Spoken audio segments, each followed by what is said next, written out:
Hi, I'm Chris Ketke, and today we are going to make a very famous Spanish dish called paella. And what's kind of fun about making paella is traditionally it was made outside, so what better thing than to cook it on the side burner, which gets good and hot. And so what we're going to do to make paella is, first of all, put some salt and black pepper on some diced up chicken and pork. Stir that up a little bit, touch more salt. And this is one of those dishes that takes a whole bunch of different steps. And so the first step is to brown the meat. And I have over here a paella pan. And you could also do it in a large saute pan, but this is the traditional pan. I'm going to put some oil into the pan. Now right now, I've got both burners cranked up all the way. And you can see the smoke coming off because to brown the meat, I want this as hot as you can get it.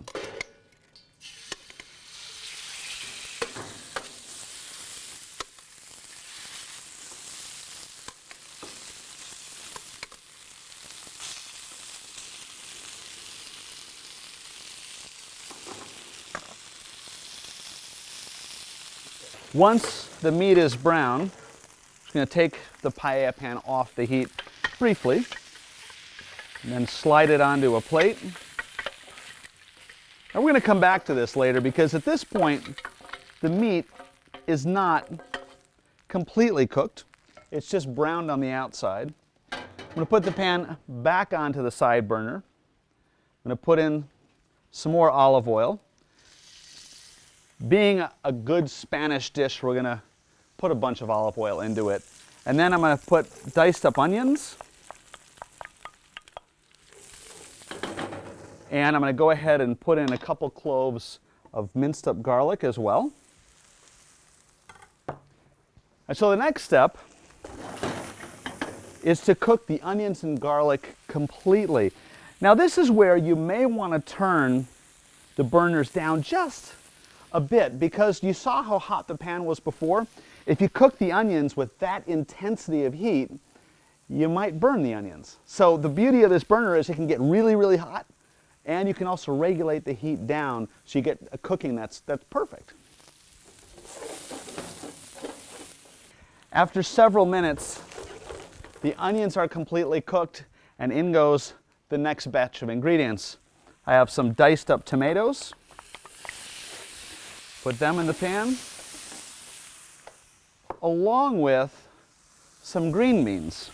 The green beans are cut into kind of like 1-inch pieces, 1.5-inch pieces.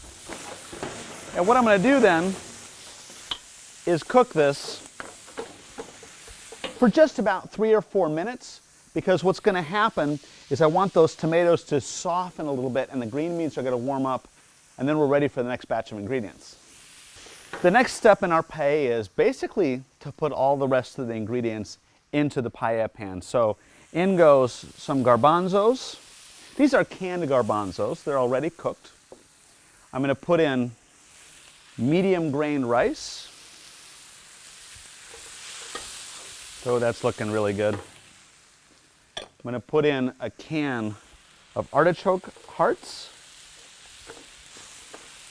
One of the neat things about paella is you get lots of different flavors and lots of different textures and different sizes of things. So you have sort of the little garbanzo beans and you have those big artichoke hearts.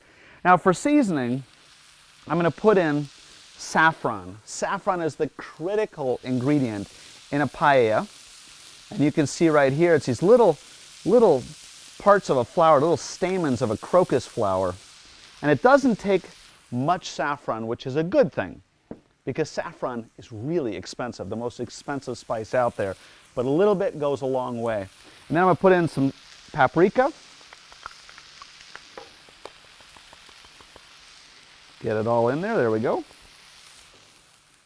And then lastly, actually second to last, in goes that browned meat from before. Oh, this is looking good. I'm going to stir that up.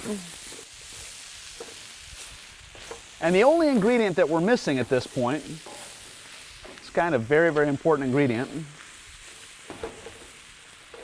and that is some water. Pour in the water.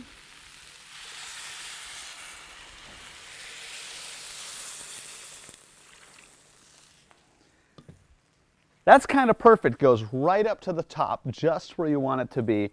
And what we're going to do, just like when you're cooking any rice dish at this point, we're going to bring it up to a boil. We're going to turn it down to a simmer and let it cook for about 15 minutes until the rice is nice and tender. But you don't cover a paella as it cooks. So we're just going to let it sit here and do its thing. So that paella is done. The rice is al dente. You can see that the rice soaked up all of that water. So what we want to do then is turn off the burners, put a piece of aluminum foil on top, and just let it sort of sit there for about 5 minutes, and it's ready to serve. Now, one of the great things about paella is that you can kind of put just about anything into paella. In fact, an ingredient I love to put in is snails, and it's actually a traditional ingredient to put about, 12 snails, even up to 24 snails, hide them inside of there. It's delicious. But you can put other things. You want to put shrimp, you want to put fish in there. You could even make them vegetarian. For the complete recipe for this paella, go to betterbarbecueblog.com.